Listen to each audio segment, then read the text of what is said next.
Hoje eu estou conversando com o esposo da Giane, o pai da Manu, Tiago dos Santos. Que alegria receber aqui para um tempo de conversa aí, tudo bem? Tudo bem, pastor. Obrigado pelo convite. É um privilégio poder conversar sobre o nosso quadro profético. Estamos já dentro do último mês do ano de 2023. Como foi 2023 para o Tiago e a família Santos? Foi um ano de muitas realizações, mas não apenas realizações, um ano de algumas descobertas, um ano de Deus trazer também algumas direções que não esperávamos, um ano intenso, um ano bastante intenso. Você já citou o quadro profético, né? Ano passado, no Profetizando 2023, a gente fez, digamos, quase como um rascunho de algumas áreas-chave da nossa vida. E no início desse ano, então, a gente distribuiu uma cartolina, digamos assim, para os mais antigos, né? Sim.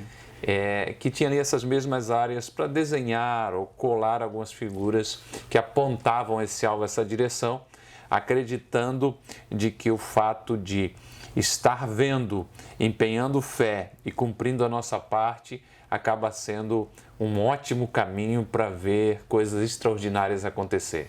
Qual foi, digamos assim, para o início de conversa, o ponto alto do quadro profético de vocês? Falar do quadro profético para mim é o sentimento de gratidão. Eu queria abordar três pontos bastante chave para mim, de como eu me relaciono com o quadro profético. Não apenas eu, mas a minha família, como nos relacionamos com o quadro profético. Primeiro, ele fica visível dentro de casa. Né? O senhor abordou que nós temos o privilégio de olhar e entender os próprios compromissos que nós assumimos conosco mesmo. Né? Mas ele fica num lugar visível, ele fica na nossa mesa, né? Que é um lugar onde nos encontramos para as refeições. E ela então podemos dizer que diariamente toda a família tem um contato visual com esses sonhos que foram transferidos para o papel que nós acreditamos que o próprio Deus acaba plantando no nosso coração. Exato. Deus traz a inspiração ao nosso coração e nós colocamos ali sonhos, né, que nos desafiam, mas ao mesmo tempo são atingíveis, né? Então, o primeiro ponto é que ele fica visível. A mesa tem um tampo de vidro, então ele fica debaixo daquele tampo de vidro. E eu olho, né, diariamente para o quadro e consegui percebê-lo ao longo de todo o ano de 2023. O segundo ponto que eu gosto de falar sobre o quadro profético é que ele, para mim, é uma sequência. Ele não é algo isolado dentro de um ano. Nós tivemos um quadro profético em 2022, só para citar o outro ano, né? E eu consigo olhar a própria evolução de situações que Deus permitiu com que acontecessem e outras situações que tomaram outros caminhos, mas ter aqueles sonhos, ter aqueles objetivos de vida é extremamente importante, porque pauta, por exemplo, as nossas principais decisões que nós tomamos durante o ano, né? E o último ponto da forma com que eu me relaciono com o quadro profético, e por isso eu usei a palavra gratidão, não é todo o ambiente que nos proporciona isso. É claro que nós temos que ser protagonista da nossa vida, saber o que a gente quer, tomar as decisões que precisamos tomar, direcionar energia para os nossos sonhos, servir a Deus, servir as pessoas. Claro que nós temos que ser o senhor do nosso destino, né? Tomar as decisões que a gente tem que tomar e seguir a nossa vida. Mas estarmos inseridos em um ambiente que nos proporciona isso, um quadro profético sonhado no coração de Deus, para o coração do pastor, compartilhado com a igreja, debaixo de um temor espiritual, de oração, de jejum, para mim é diferente. Então eu vejo como um privilégio de nós, enquanto família de fé, ofertado pela liderança da igreja, ter um quadro profético para debaixo de oração e do entendimento da vontade de Deus, trazer a direção para a nossa vida. Você é uma pessoa que, já diria, um especialista em ler pessoas e mundo corporativo, e a gente vê muito o que eles chamam de o livro dos sonhos, o quadro do sonho, onde se trabalha, digamos assim, apenas a visualização e o esforço humano. Quando a gente pensa em uma família de fé, ok, vai ter essa questão de você estar vendo esses desafios que você se propôs, né? Isso ajuda, mas vai entrar esse quesito que você colocou, que é fé. Perfeito. Eu gosto muito e repito com frequência, Paulo vai citar um salmo dizendo: "Cri, por isso falei", com esse mesmo espírito de fé. Nós cremos e por isso falamos. E estar olhando para aquilo ali, muitas vezes você está com conversas internas aqui, Sim, né? Celebrando o que já alcançou, dizendo, Deus, o que nós vamos fazer, porque isso aqui está um pouco distante ainda, né? Então, eu realmente, quando surgiu a ideia, quando veio, porque no primeiro momento a gente fazia uma folha, algo mais simples, que na maioria das pessoas guardavam ela. Quando você fala do quadro profético 2022, tem a ver com apenas uma folhinha, metade de uma folha A4, sim, com as áreas que já ajudou muitas pessoas a dar um norte, de colocar objetivos. Mas agora foi essa ideia de trazer para frente dos olhos, que é eu conversei recentemente com o Marlos, um baterista aqui do Ministério Louvor, né, e com o Júlio, e eles lembrando disso, um deles falou, disse assim, tipo o que Deus disse para o povo de Israel, sobre a palavra, sobre os mandamentos, coloca na testa, coloca na mão, coloca no portão, né, torna visível para você não perder esse foco. Sim. Né? O quadro profético, ele lembra sempre de que, por mais que nós procuramos entender ou equilibrar a responsabilidade do homem com a soberana graça de Deus, com a soberana vontade de Deus, nós transitamos entre uma e outra frequentemente, aquilo que está na nossa mão, aquilo que nós precisamos empenhar o nosso esforço e a nossa energia para fazer, e aquilo que compete à graça, ao amor de Deus, e aí entra então, né, a ativação da nossa fé. Nós fizemos o que cabe a nós. Eu sempre uso a analogia da escada rolante, né? Você nunca sabe se é você que está subindo, se é a escada que está levando, tudo certo, mas você está indo, né? Você está indo para lá. E um ponto bem interessante, o senhor falou de visualizar, né? E visualizar é empenhar o nosso esforço, mas também empenhar fé, oração e buscar. Então, quando eu coloquei, por exemplo, um objetivo para minha saúde física de um determinado número, de um exame que eu preciso fazer, eu coloquei aquele número e eu olhava para ele, né? E eu sabia que requer muita energia, muito esforço e muita disciplina para mim atingir aquele número. Então eu sabia a parte que eu tinha que fazer, e o que eu colocava em oração para Deus, na fé, era realmente a continuidade, a consistência, porque em alguns outros momentos eu já havia começado algumas vezes e não tinha conseguido sustentar aquele comportamento. Vamos tentar, a gente conversa com frequência, então de você para mim você fala, eu já entendi tudo. Mas vamos pensar em alguém que está ouvindo o Tiago falar sobre essa área pela primeira vez, né? Ponto número 1, há uma limitação física sua que aconteceu já há 10 anos. 12 anos. 12 anos, sim. Né? Podemos falar diabetes do tipo 1? Tipo 1. Do tipo 1. Isso, DM1. Zero de funcionamento de pâncreas. Zero. Por mais que se esforçava e tudo mais, nunca teve um controle glicêmico como 2023. Nunca. Então é uma pessoa focada, esforçada, mas até então não havia conseguido essa rotina de atividade física, alimentação balanceada. E alguém pode ouvir dizer isso é só esforço humano. Onde é que entra a fé daí em tudo isso? Porque eu chorei quando você compartilhou o resultado dos exames e até a fala da médica do resultado extraordinário que está alcançando nesse momento em 2023. Né? Então, realmente, parabéns, tem o esforço, mas onde é que a fé age nesse sentido? Porque a gente está falando sobre compartilhando essas histórias para inspirar fé. Sim. Né? Mas só foi esforço humano. Sim, primeiro tem a minha forma de enxergar as coisas, a minha forma de enxergar a vida. Não lembro quem disse, mas o senhor recentemente compartilhou que só há duas formas de ver a vida. Albert Einstein. Não acreditando em milagres ou acreditando que tudo é um milagre. E, de fato, eu já havia me esforçado, já havia buscado conhecimento, já havia empregado esforço e não havia atingido os resultados que eu gostaria, pensando na minha longevidade, né? Mas, dando um passinho para trás da nossa conversa, eu conectei a fé à minha consistência, a fé à minha disciplina. Dobrar o joelho e pedir a Deus, eu preciso de uma sequência, eu preciso encontrar o equilíbrio do meu tratamento. E cada pessoa, cada paciente DM1 diabético, ele é uma pessoa, ele é um ser e tem algumas premissas que são básicas e fundamentais a todos, mas tem outros fatores que entram que são pessoais. Então, quando eu olho para mim, a fé que eu tenho em Deus e a minha responsabilidade, elas precisaram conversar o tempo todo.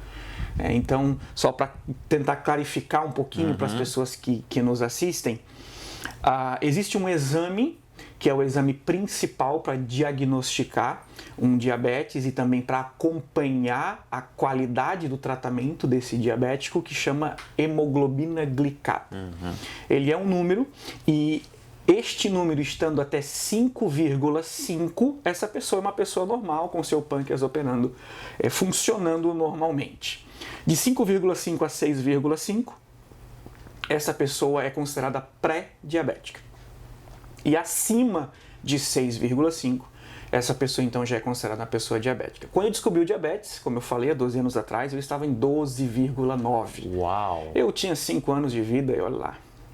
Isso com 20 anos, Isso 22. é um pouquinho mais, 24, 23 para 24, 24 para 25, enfim. Então o número estava muito alto, né? Eu tomei um susto quando eu descobri o que era isso e não apenas o tempo que eu tinha de vida, mas a qualidade que eu tinha de vida. Então eu venho desde então procurando diminuir esse número e colocá-lo dentro de patamares saudáveis. E o meu melhor número tinha sido 7,9, que não é um número bom. Precisa ser admitido, não é um número bom. O meu melhor número tinha sido 7,9. Em 2022 eu coloquei como objetivo no quadro profético 6,9, que já é um número um pouco melhor. Já chega quase próximo ao pré-diabético, que seria o limite 6,5. Isso, exatamente. Eu não atingi esse número, eu fiquei em 7,5, 7,6 em 2022. E aí em 2023 eu preciso intensificar a minha busca, as minhas orações, a graça de Deus, entendendo que eu preciso combinar a fé com a minha responsabilidade. E eu atingi 6,6. É praticamente o número de pré-diabético, né? Para alguém que o pâncreas funciona zero, né? O meu controle é totalmente atividade física, alimentação correta e o uso correto da insulina.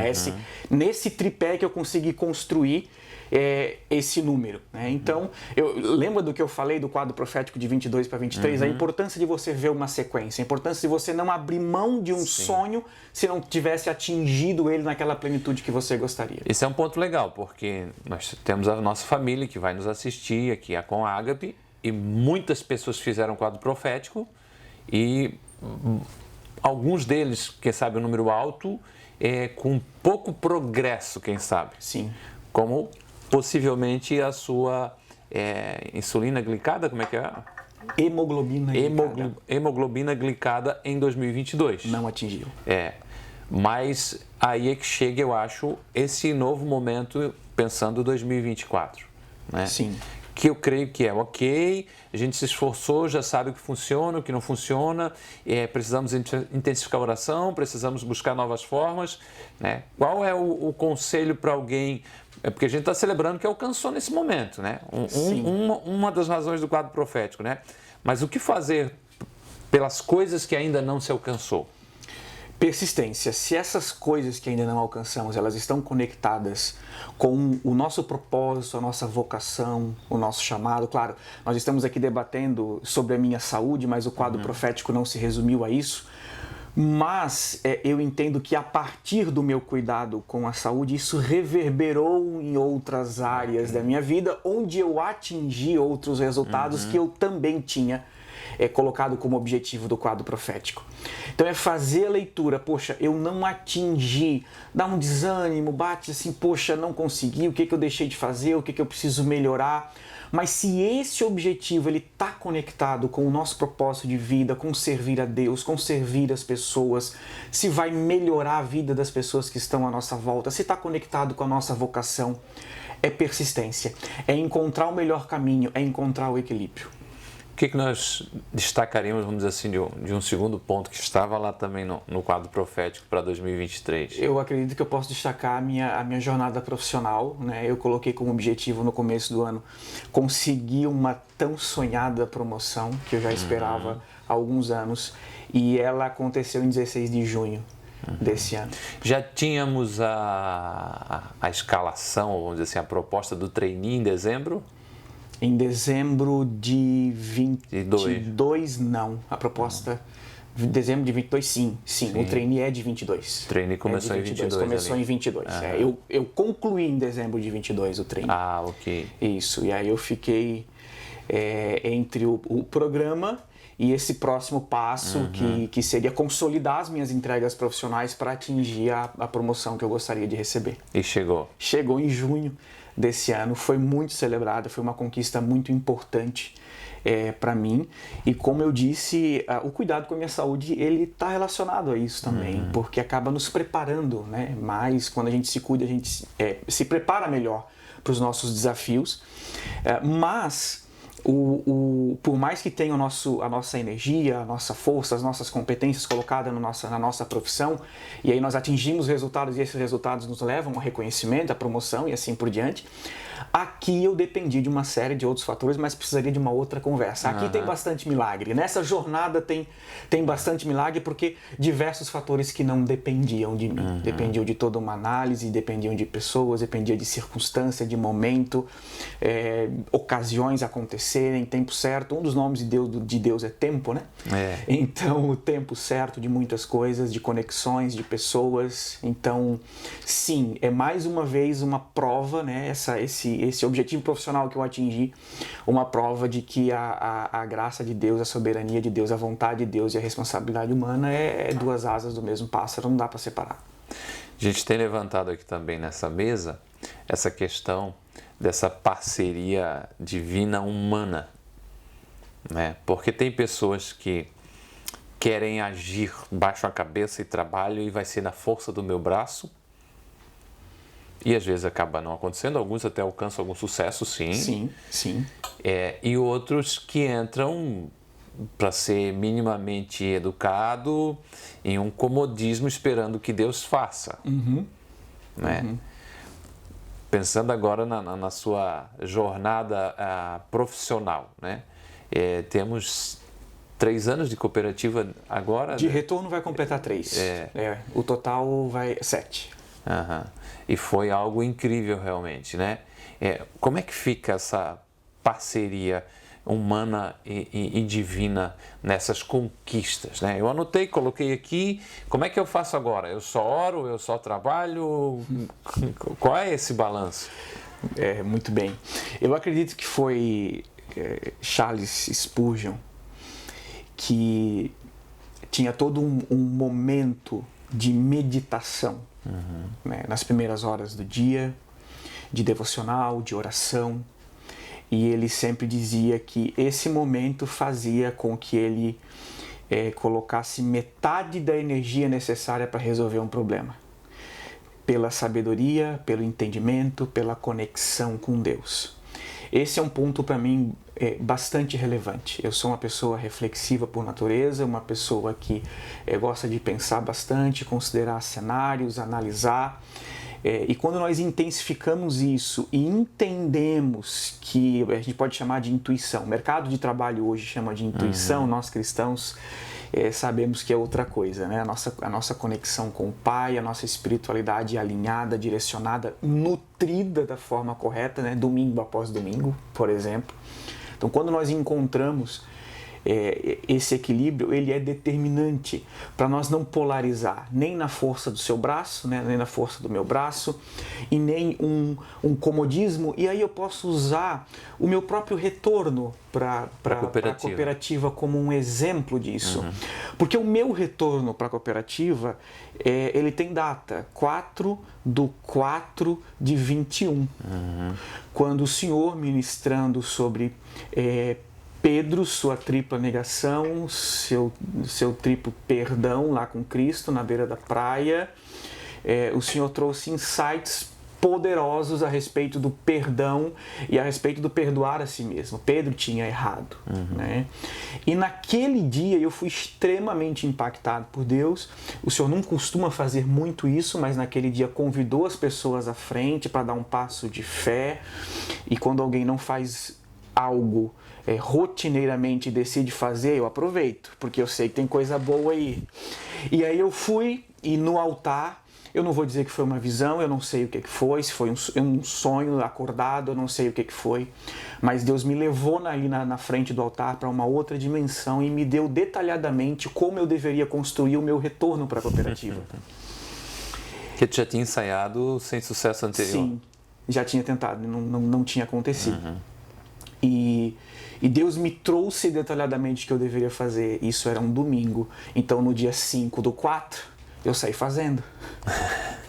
Eu fui fazer o que Deus me ordenou. Certo. Então, a graça de Deus, a misericórdia de Deus em me trazer a inspiração, a direção necessária, né? Mas, ao mesmo tempo, eu precisava executar o que Deus propôs para mim. Né? E aí, se eu posso deixar um conselho para a gente não polarizar entre o comodismo, né, e o ativismo na força do meu braço, Bíblia.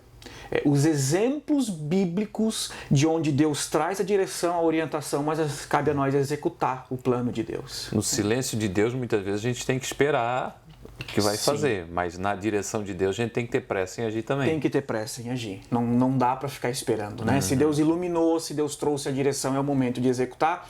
E aí, trazendo isso para minha jornada profissional recente, é o que eu faço, né? Não é mais uma ação para conquistar um mercado onde eu não cheguei. Não é mais uma ação para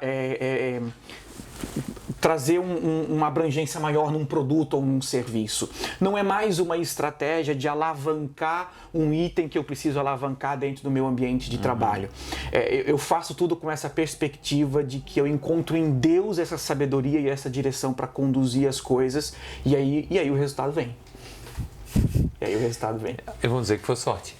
Vamos dizer que foi sorte. Mas a gente sabe que foi Deus. Foi Deus. Sempre é Deus. Falamos sobre saúde, falamos sobre carreira. Algum outro ponto do quadro profético para a gente compartilhar? Dá para dizer que nas minhas relações eu consegui ser um pouco mais intencional dentro da minha própria família. Porque tinha um alvo sobre relacional, alvos relacionais, né? Exato. Tinha um alvo sobre a família, o próprio matrimônio, o que a gente consegue aprofundar, consolidar, o que a gente consegue melhorar, mudar, pensar, fazer diferente, né? A minha paternidade também. A minha paternidade está constantemente sob júdice, né? Eu acho que todo pai que se preze passa os dias, as semanas, os meses pensando como ser um pai melhor, como orientar melhor seus filhos, como dar direção para a vida. Então, a família, eu considero que nós tivemos alguns avanços também, mas em outros relacionamentos que eu considero estratégico para minha evolução também, espiritual, pessoal, profissional, eu também consegui consolidar algumas situações que também estavam mapeadas no quadro profético. Que bênção. Incentivo para alguém que não tem o hábito de escrever, de fazer. O brasileiro, e principalmente os homens, uma boa parte não é muito de planejar. Né, ou de escrever. As mulheres até escrevem mais, mas às vezes esbarram nessa ideia sobre a proteção de que seja como Deus quiser. Né? Qual o incentivo? Por que valeria a pena alguém pegar aqui um papel desse que a igreja vai distribuir, ou alguém de longe pegar o seu papel lá, colocar algumas áreas chaves, alvos físicos, alvos profissionais, alvos financeiros, alvos relacionais, alvos educacionais, alvos espirituais, e passar um tempo em oração e pensando em reflexão e anotar alguns alvos ali? Por que isso seria importante para alguém? Por que o Tiago, né, que tem vivido isso, voltaria a fazer, por exemplo, esse ano, e aconselharia alguém a fazer o mesmo? Nós falamos bastante durante o nosso diálogo que precisamos equilibrar nossa responsabilidade com a soberania de Deus, com a vontade de Deus. O quadro profético, para mim, ele é uma combinação entre ciência e espiritualidade. Certo. Porque se você for abordá-lo de forma científica, a importância de você materializar os seus sonhos escrevendo e com imagens, se possível, tem um poder incrível. Se a gente for olhar para essa ferramenta, vamos tratar o quadro profético um pouco, antes da dimensão espiritual, certo, a dimensão científica, ele é uma ferramenta. Então, quando você olha para aqueles compromissos e você mapeia aqueles compromissos, você dá uma direção para a sua vida. Isso é foco. Né? Foco é decidir primeiro o que não fazer, antes de decidir o que fazer. E quando você coloca no quadro profético os teus objetivos, é o seu foco para o ano. Isso tem um poder mental muito poderoso. E quando você associa isso, você alia isso à dimensão espiritual, que é o que eu falei um pouquinho no começo, receber esse quadro junto com a tua família de fé, orado pelos teus líderes, incentivado, aí entra o fator fé. Não é? Então, o meu primeiro ponto é esse. Mas tem um ponto que para mim é determinante, e talvez aqui seja uma colaboração e um incentivo para as pessoas fazerem o seu quadro profético, é que ao fazer o seu quadro profético você vai ter que pensar. Você vai ter que pensar. Vai ter que mergulhar em si mesmo. Vai ter que mergulhar em si mesmo. O que eu quero para 2024? Não dá para fazer um quadro profético sem consciência, não dá para se debruçar sobre um quadro profético sem minimamente refletir na própria vida o que eu quero, quais são os meus objetivos, o quanto que eu posso servir as pessoas através desse objetivo. Então, quando eu vou para um quadro profético, eu tenho que necessariamente entrar num momento de meditação e reflexão. Eu tenho que pensar sobre a minha própria vida. E isso, de novo, é muito poderoso. E aí quando você coloca aqueles objetivos, alguns vão atingir mais, outros menos, não importa, a vida é uma sequência, não é só um fato isolado, né? A vida é um filme, não é uma cena. Então às vezes a gente vai conseguir avançar mais, outras vezes nem tanto, mas o importante é que você está dando direção para a sua vida. Porque muitas das coisas que a gente colocou em 23 e não alcançou pouco, devem ser repetidas se ainda fazem sentido, se ainda tem consistência, colocar aqui de novo. Perfeito. É isso e mesmo. eu acho que daí ainda começa a se perguntar, por que não atingimos aqui? Porque não era da vontade de Deus. Deus é soberano, estamos falando isso o tempo todo aqui. Sim. Agora, não era da vontade de Deus ou eu não estive atento às direções que Deus trouxe, eu não estava disposto a fazer a minha parte, né? Interessante demais você colocar de que realmente em um momento de uma celebração coletiva da sua família de fé, Deus traz uma direção de como agir para conseguir voltar para um lugar que você gostaria de trabalhar. Perfeito. Né? Estamos falando da cooperativa da ViaCred, né? Se eu falo concorrente, a nossa amizade acaba aqui. Não, imagina. Mas aí tem a parte de eu ir lá. Sim. Aí, mais na frente, vem o trainee. E realmente eu me lembro da gente conversando sobre momentums, assim, de Deus agir realmente, coisas assim acontecer assim que a gente sabe. Foi a mão de Deus. Mas teve os trabalhos que foram feitos, os livros que foram lidos, os vídeos que foram assistidos, os estudos que foram feitos, que houve muita dedicação naquele tempo ali. Sim. Né? Sim. Eu acho que falta, às vezes, entender esse todo. Né? Quando a gente percebe isso, com certeza muita coisa faz a diferença. Sim, porque Deus usa o que nós temos. Né? Deus usa o que nós temos e nós só temos o que buscamos. Então, isso eu trouxe de uma forma muito pedagógica. Tem os livros, as mensagens que ouvimos, os livros que lemos, os podcasts que ouvimos, os vídeos que assistimos, as orações que fazemos. Tem tudo, é tudo uma construção. E é a partir disso que Deus vai operar e vai fazer a parte que cabe a Ele. Eu ficava conversando com você a manhã inteira e com certeza quem está nos acompanhando também faria isso. Né? Ainda algumas limitações tecnológicas para nós aqui. A gente precisa marcar sobre outros assuntos para a gente conversar um pouco mais. Estamos gostando da ideia, aos poucos nos equipando.